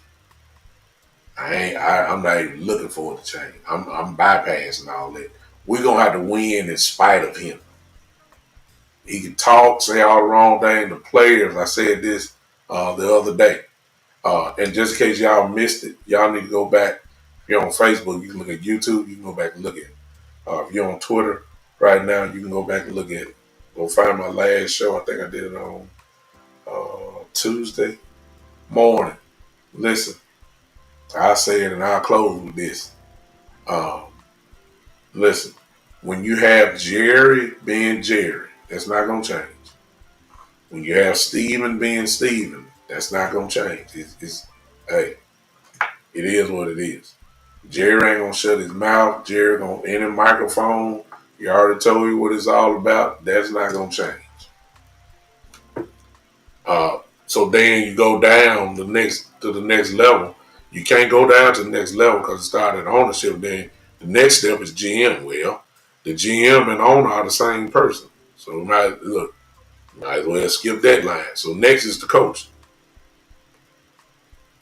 Well, it's hard for the coach if he is thinking opposite of the GM and the owner, which is the same person. He can't really do nothing because the GM gonna make it happen that he gonna erase it. So we used to call it having puppet boys, and that's what we've always said about the Jason Garrett's and all the other coaches that we've had. They're puppets. That's what we like to say. We like to say that Mike McCarthy was a puppet after all that tough stuff that he thought everybody. We thought he was. He really was a somewhat of a puppet. So Shotty likes do things his way, but you usually lose to Jerry Jones. And he's the one that answers, he's the guy. So I'm not dependent on Schottenheimer to get it straight, which leads to this. If we're gonna turn it around, I said this the other day and I was serious as a heart attack. It's the players that are gonna be responsible. And I know it's obvious they the ones playing, they the ones that's, catching the ball, blocking. Jerry ain't doing nothing. Jerry ain't doing nothing but talking. He ain't catching the ball, throwing the ball, nothing. That's all he doing. So but the players are the ones that's going to turn around. But I'm talking something different, y'all. Like, I'm talking like what we're getting ready to see this week with the documentary coming out about the Cowboys.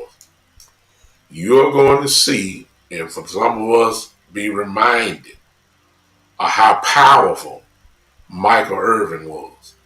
And I ain't talking about on the football field either. We all know he was great on the football field.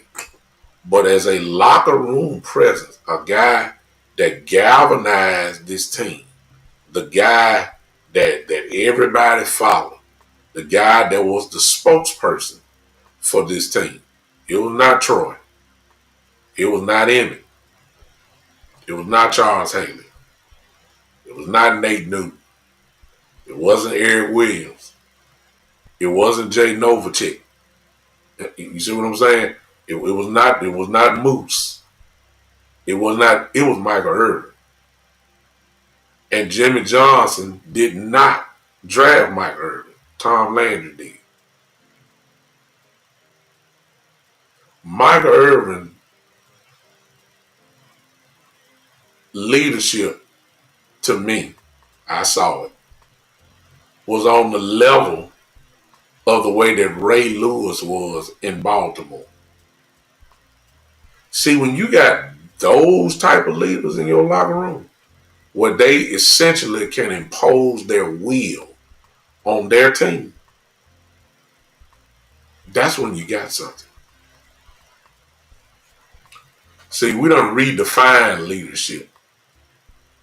And if you want to be a world champion, if you want to be a world champion, you better watch. You better look at how Michael Irvin. That's what we're getting ready to see, y'all. I know what he did on the field. Okay? There ain't no question about what Michael Irvin did on the field. But he matched it. He was just as efficient as being a leader of this team. That's what's got to happen now. Cause Jerry gonna be Jerry. Jerry done pissed off the whole team. Michael Parsons ain't signed. There are players on this team that signed with Michael. So you know what I'm saying? This team is nowhere near galvanized. So you know, a lot of people like to talk about Dak Prescott as the leader. Well, what I'm talking about is Dak Prescott is not that dude. He's too corporate. He's too nice. He ain't that type of leader. Not to me. No, he's not that. And then, and watch this, his play has to match his mouth. Y'all understand what I'm saying? See, with Michael Irvin and Ray Lewis, their play matched their mouths. Yeah. They talk the game. Huh?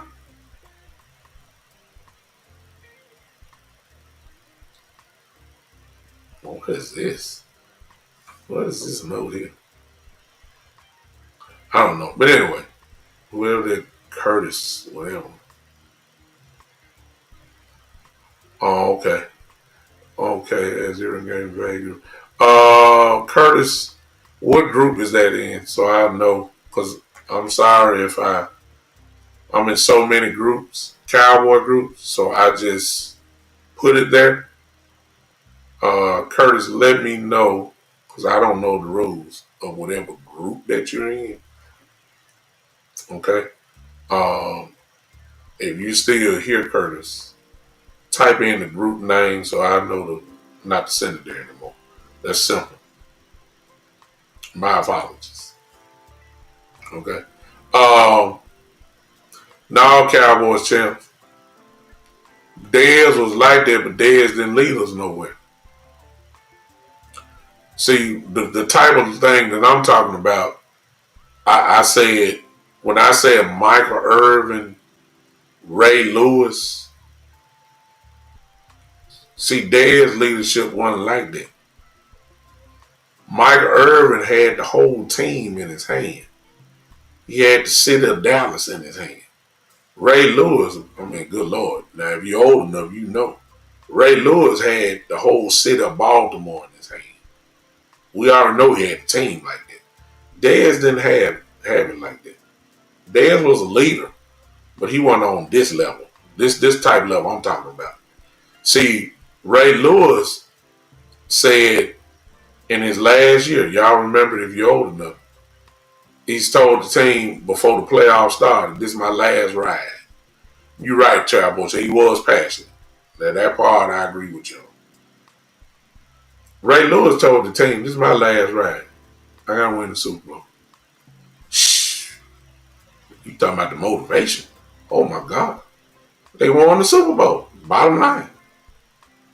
Michael Irvin every week imposed his physical will on this team. That's the only way we're gonna win this year. Now, I already know what y'all saying, and I said it too. We don't have it on this team. It ain't Dak Prescott. It's not. He ain't that type. He too nice. He ain't that type. Ray and Michael got up in your face. A wide receiver. Check it out. A wide receiver got up in people's face. Come on, man. Ray Lewis kind of fits that. You know, tough linebacker. You know what I'm saying? But a wide receiver, though. Come on, man. Can you imagine C.D. Lamb jumping up in somebody's face right now? Somebody gonna smack the braids out of his head. Come on now. I'm saying this is the type of play I'm talking about. And this is the only way we're gonna really get it done, in spite of the front office. Somebody in this locker room got to be that guy. Some of y'all may say Michael Parsons. Nope, Michael Parsons ain't that type of leader. He not. His play is, but he don't lead like Michael did. Exactly, Cowboy champ. That's the reason why he can't. I couldn't have said it better. He could have been, but he wasn't because he befriended Jerry too much. That's why his feelings hurt right now. He found out that you just like everybody else. Michael Parsons up there kissing Jerry, hiding up in the suite, talking to him on the sideline. He thought he was different. Befriended him, talking about I got his phone, sitting up in his suite at the Cotton Bowl and all that type of stuff. Michael Parsons find out he ain't no better or nobody else. He ain't nobody, no better. Now his feelings hurt because he thought the things were different between him. I didn't think Jerry would do me like this. Yes, he did. And he ain't done messing with you yet. No, he's slowly turned into a corporate guy too. So now Michael Parsons can't do it either. Zach Martin was a leader, but Zach Martin was quiet. He did his talking on the field. The game spoke for itself. I'm talking about somebody that can talk it and walk it. That's the type of leadership I'm talking about. The last one we had, y'all, was Dion, to answer your question. That was the last one. And when, he didn't win, he won one, but even when we didn't win after that, Dion was that dude. Could talk it and then match it on the field. Just as effective. Dion was the last one. We ain't even had it since. We ain't had it since. Because Jerry is gonna be Jerry. See, Jerry, let me educate some of y'all. Because some of y'all too young. Y'all don't remember, you weren't thinking about it. Jerry has always been like this. He was worse back then because he had to build the brand. Back then, y'all, he had to build it. That's why you saw him on the sideline every game. That's why he was in the microphone whenever there's a microphone around. The difference was Jimmy Johnson was pure football. That was the difference. And Jerry knew to stay away from Jimmy Johnson when it come to football. Jimmy would tell him, I don't need your help. I got Dave Wanstack right here. I got Campo here. These guys know. I got the trade. It wasn't Jerry that traded for Herschel Walker to get all them picks. That was Jimmy Johnson. Jerry took the credit. I mean, get some of the credit because he owned the team. But it was Jimmy Johnson that negotiated all them picks that turned into all pros, Hall of Famers, the Tony Conceys, the Ken Nortons, all those guys that we got for the Herschel Walker trade with Minnesota. That was Jimmy. Jerry couldn't do nothing with Jimmy. And then when he won, that's when he wanted some. So he wanted all the credit and all that. He got too big. He got jealous and envious. But he couldn't do nothing with Jimmy. Jimmy knew football. See, when you got a coach like that, it would make up for the mess-ups of the front office. You see what I'm saying? A Jimmy Johnson-like figure. Jerry don't want that. Y'all see what I'm saying? He fired Jimmy. Jimmy Johnson, the only coach in history to win back-to-back world championships and get fired. What kind of sense is that? Don't make any sense. Won back-to-back. And the ego got in the way of Jerry Jones wanting some credit. You got to be kidding me. But that was years ago. But I'm saying, and then he hired Parcells. Parcells is a football dude. He don't need help from Jerry. Jerry don't like strong-willed coaches. That's why we didn't hire nobody. That's why we didn't have quote-unquote puppets. Because Jerry does not like strong-willed coaches. It's just that simple. But when you got one, that is the only way that you can you can go ahead and move despite the ownership. You got to have a coach like that, which will translate to the field. Jimmy and his players weren't worried about Jerry. Jerry was in the microphone. It was worse back then. Y'all think this something? I'm sorry, some of y'all too young to know it. Those of us that are older, we saw all this. Jerry was in every camera at all times because he was steadily trying to do exactly what he said now. He was building the brand. There was not a microphone that he didn't like. There was not a camera that Jerry Jones didn't like. He was way worse back then. This ain't nothing. This ain't nothing. Him not paying the star players, this ain't just started now. Didn't y'all hear what I tell you? Didn't y'all hear what I said that he let Emmett go 2 games in the season? They went 0-2 before they came back and won the Super Bowl. This ain't nothing new. This ain't nothing new. If y'all know the real story, when they went 0-2, Jerry come in the locker room like he always does. Jimmy Johnson is, just saying this and that. Everybody know what the problem is. Charles Haley, with his crazy tail, picked up a helmet and threw it at Jerry Jones and said, "Get Emmett in here." Y'all ain't heard that story? Of course, he ain't hit him, but, he got out of the way. Haley threw it at him. Guess what? Emmett was signed the next week. The rest, they say, is history.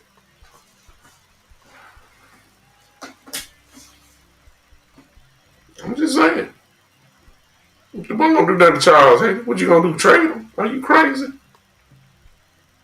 You weren't going to do nothing to Charles Haley. You get your teeth knocked out, if anything. You weren't going to trade him because you need that maniac on the field. That's what happened. I'm telling you. See, despite the ownership, the players took ownership. And in a strange way, Charles Haley took ownership and let it be known right there in front of everybody. Picked up his helmet, threw it at Jerry Jones, and said, "Get Emmett in here." You know what the problem is. Get our horse back in here. We ain't got that in here. We don't have it. No problem with the players of the day. They are what they are. They lead in different ways. I'm talking about guys, man, that had the power of the locker room, and could play, and could match it on the field, and was able to impose their will on their team to bring them up to the level where they were.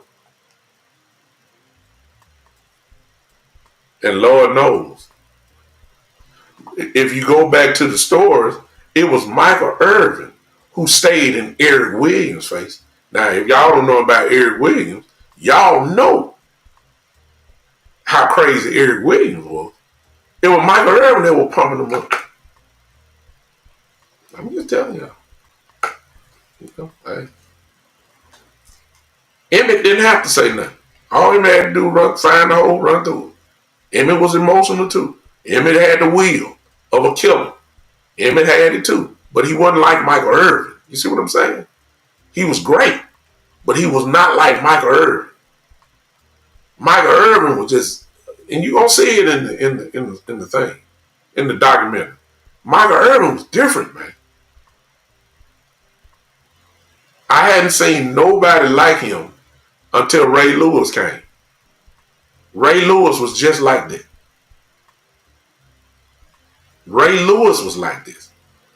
And we don't have the type of guys in the locker room that can really galvanize this team and say, "Hey, lock arms together. We're finna win, man. We're gonna win." We've had the talent all the time. We just didn't have the attitude to win. We've had the players, y'all. We've had the rosters. We've had it. We just ain't had the attitude that go with it. We ain't have it. We don't have it. And in our organization, that's what it's gonna take. Cause look, and Jerry has slipped off since then. Cause see, back then, one thing that Jerry did do, watch this, he did go get a Charles Haley. He did go get a Deion Sanders. Man, Jerry's shopping at the thrift store now. No. And I understand salary cap and all that. Jerry back then, look, Jerry wanted to win.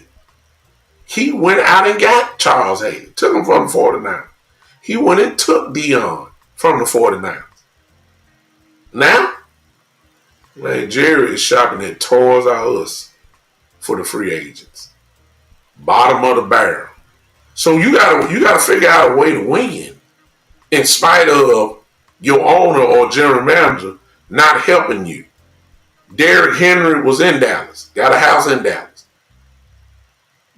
Was practically waiting on the Cowboys to call him. He ain't pick up the phone. Come on, man. Look at all these great free agents that passed about. We got the money. We had the money. Come on, man. Jerry ain't trying to do that no more. Now maybe that's Steven. Whoever he want to be, we ain't the same team. So now you stuck with these guys here, and you got to figure out who the dogs are on the team, the real dogs, and say, hey, we going to win. Schottenheimer got dog in him, but he can't play nothing. See what I'm saying? Schottenheimer got dog in him. Brian Schottenheimer got dog in him, but he can't play. The players have got to take ownership. And I don't know who that is. It ain't that. I know everybody say he the leader. He might be the leader, but he ain't leading the way I'm talking about. He ain't that guy. And he's usually off the first name everybody gonna say, so it's universally known that he's the leader.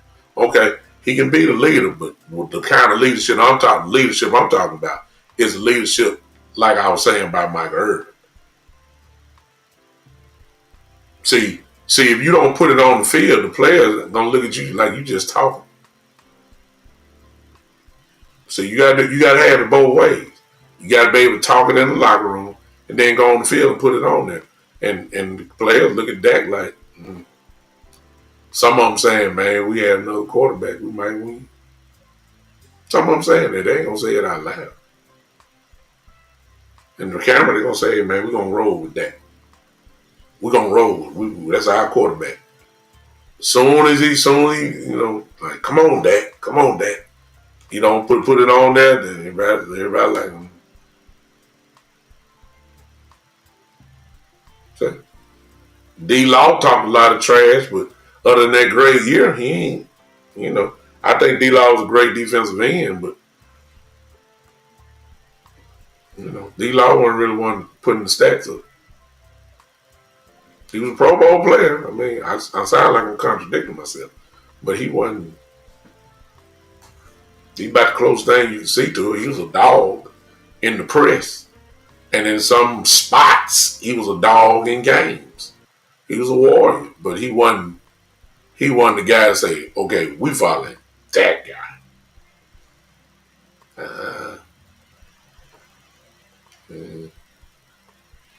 You just got to see, man. I don't know who that guy is, but hey, but watch this.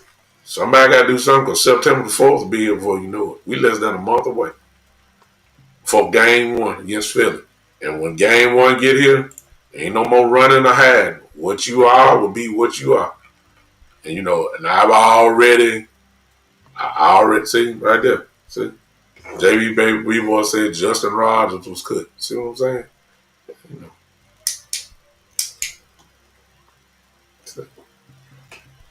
So you're happy with Solomon Thomas, then you're happy with Olsen, Mozzie, and Cleon Winfrey, and I guess the kid from UCLA. See what I'm saying? You're happy with it.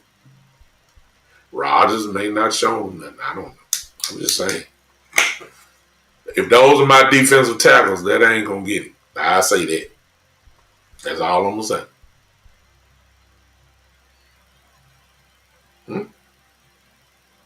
So, we look, September 4th is on the way. And whatever Jerry has done or said, it ain't going to make no difference. The ball got to get kicked off in Philadelphia. And then it's in the players' hands. And you going and what a first test you going to get. It's going to be loud. They're going to raise the flag and the banner in the air. They the world champions. And they don't put us as meat on a silver platter to the Philadelphia Eagles. What better way to start off the season than to destroy the Dallas Cowboys on Thursday night, opening night, when the whole world watching? That somebody in the Dallas locker room. They gotta talk like this. They gotta lock arms and say, hey, no, we finna hit somebody in the mouth. But look.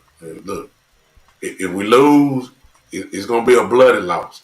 Because we're going to hit somebody in the mouth.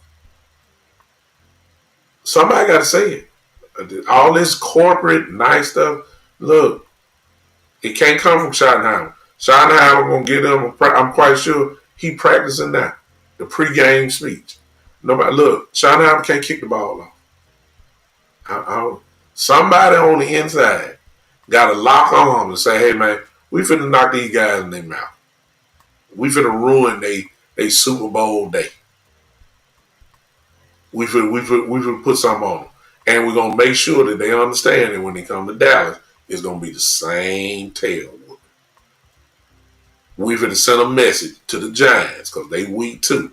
We gonna send them a message saying, hey, we got some for y'all next week, right after we whoop Philly. Somebody got to say this type of stuff, man. I'm sorry. Where's the machismo at? I mean, I wish I could see it. I could talk it. I wish I could go down there, but I sure can't play it. Somebody got to do this. Somebody got to have the Michael Irvin type attitude on this team, because that's what it's going to take. As long as you going in being nice and corporate, well, we're just going to go down there and, we're going to play the game. We're going to 4 quarters, and we're going to see what we end up with. Man, forget all that. No, I didn't say that. I got an Eagle fan in here. I didn't say that. I'm just saying what need to happen. I didn't say we were gonna beat them now because I don't know who my team is. I don't know who your team is. We still got cuts to go. I'll give my prediction on what we gonna do once I see what my roster is. I can't say that right now. I got to see on this show because I don't even know who you are. Pretty mom. Oh, it's a lady. How you doing, lady? You need this laugh. Well, I'm glad you laughing, sweetheart. You can laugh on, but I didn't predict it. I just need to see what the rosters are, and then I'll make my determination. Yeah, I have to see. I can't predict it because all the guys that are playing now gonna get cut. I mean, how many players we got? 91. We got to cut that down to 53. So I don't know who we gonna have when we go to Philly. I know a lot of them that will be there, but I need to see the 41. We got to make sure that people are healthy. There's a lot of time in between now and folks getting hurt. So we just got to see. I ain't making no prediction yet on the game. It's too early. It's too early. And I'm the type, I don't know. I can't pronounce your name, ma'am. I'll just say mom. I see mom at the end. Mom, you're an Eagle fan. I'm the type of Cowboy content creator that will say we're not gonna win. I'm the type, and I'm the biggest Cowboy fan, one of them in this country. Been one, so I'll give your team credit if it's due. If I think we can win, I'll say I believe we're gonna pull it off. But I'm also the type to say I don't think we're gonna win this. That's so. If you think I'm one of those delusional Cowboy fans, on that type of level, I'm not the one. I'm the one that kind of calls it like it is. I'm too old now. I'm too old now. I done bled with the Cowboys. If they ain't right, I say it. Coach Bree love in the building. Yeah. She know if she an Eagle fan, she know that Dak Prescott like the Eagles up all the time. She know that. What's his record? 9-4, I think, against the Eagles in his career.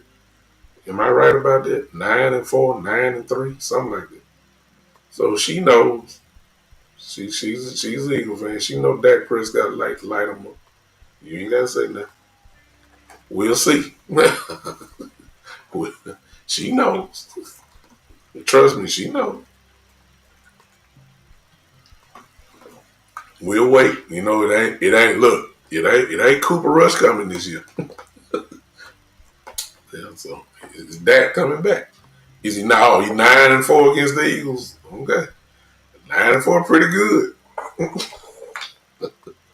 So, I just want to, that look, hey, I already know you may say he may be 9-5. Okay, that's fine. He might be 9-5 coming up, but right now he 9-4. He's done pretty good against the Eagles. So we'll see. But it's too early to make predictions. We got to see who on this team, and we got to look at depth charts and try to figure out how Schottenheimer is going to play this offensively at least. I got to see I got to see who they're going to keep as defensive tackles. And I tell you, okay, Philly going to run all over us. I'm just telling the truth. I got to see who my defensive tackles are. So we got to stop the run. Can we stop the run? No Philly going to run it. You know that. Week 1. So we get all our questions asked in week 1. Because it's got every deficiency we have, Philly gas is the strong points. If we ain't got no defensive line, Philly got the offensive line. There it is, bam. They got a 2,000-yard back. You know they're going to run the ball, bam. We can't stop the run, but we going to find out. If we can stop the run, because that's what they do best. Bam. We having trouble with the cornerbacks. Okay, here come A.J. Brown and Devontae Smith. We going to find out if our cornerbacks can play in week 1. Shit. You see what I'm saying? There ain't nowhere to run now. We less than a month away. That's why I want to see tonight. I need some questions at least worked on. It may not be answered, but at least start working on it. Some folks need to play tonight. But then look, they football players. Injuries could happen in practice. Don't want to hear all that. It's time. Look, somebody need to play tonight. We've already went over that. And I appreciate all y'all. Thank y'all for hanging with me. We'll try it again. I'll do something. Not tonight. Not after the game. I'll do something coming up maybe Monday in response to what we saw in the game tonight. Y'all come hang with me. If you're not with me, go ahead and turn on those notifications so that you'll know when I come on live, whatever platform you're watching me on. What's up to all you people over there in Twitter land? Y'all ain't said nothing to me. Y'all watching me, but y'all ain't said absolutely nothing. I've been looking at the chat. I almost wonder if my Twitter feed working over there. I know it is. Y'all ain't saying a word.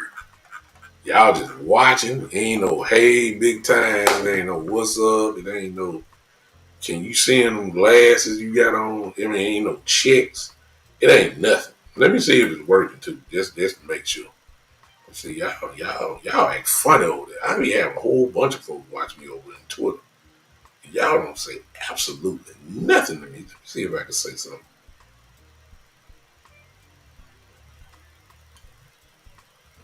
Let me see if I can put something in the chat over there on Twitter. There it is. Yep. See that? Well, y'all low down over there in Twitter, man. Y'all low down. Y'all low down, man. Look, I just put it there. See that X there? I just wrote a note to myself saying hi. I just said hi. So the Twitter feed is working. Y'all ain't saying nothing to me. And I don't know who watching. I mean, it's just y'all stingy over there. But I'm glad y'all watching. It's no thing. I have to make sure that the feed is working. So now that I just typed it, I see that it is working. Y'all just low down. Y'all see that yet? YouTube work and Facebook work. I got people over there on Twitter right now. Nice number over there. Ain't nobody. Hey, what's up, Gary? Ain't nobody said, watch this. Ain't nobody said nothing on Twitter but me.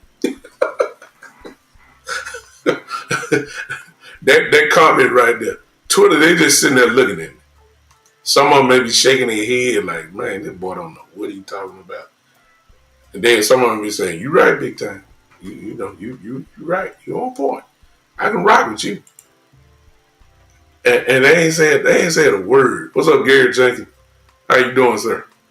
Appreciate you popping on, man. I'm finna get out of here now, though. But thank you for popping on. Ain't nobody said nothing on Twitter. Y'all stingy over there, man.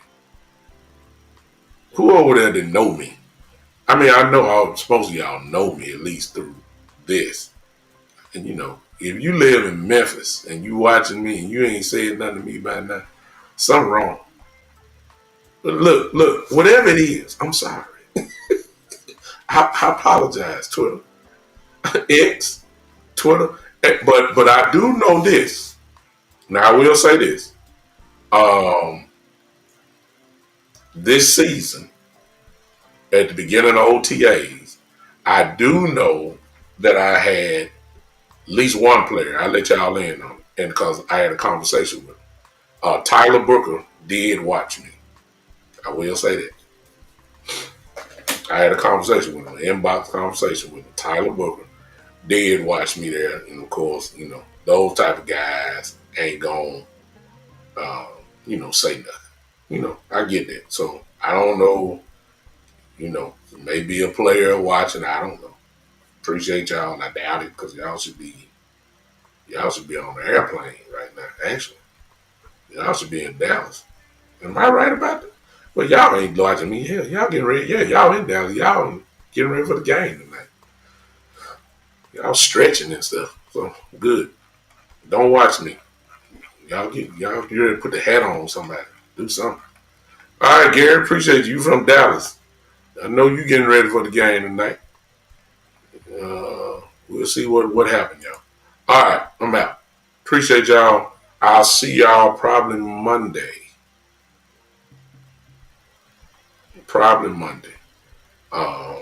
And we'll talk about the game. Put on those notifications now, because sometimes I do a show early in the morning. I do it going into work. So I'm talking like, and you ain't got to say nothing if you can't. You just can't.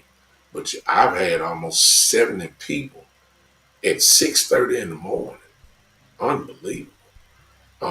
Watching me on the show, which is crazy number. Crazy number. Like, dang. I guess everybody want to hear some morning content. So I've been doing that going in sometimes. So, join me if you can, if I can do that. But I'm gonna try to come on Monday evening at my regular time to talk about it, what we saw, and we'll go for it from there. All right. Appreciate all y'all, man, for hanging with me. I will see y'all Monday. This has been the one and the only. Let me get my Ric Flair on. This has been the one and only. Yeah. The big time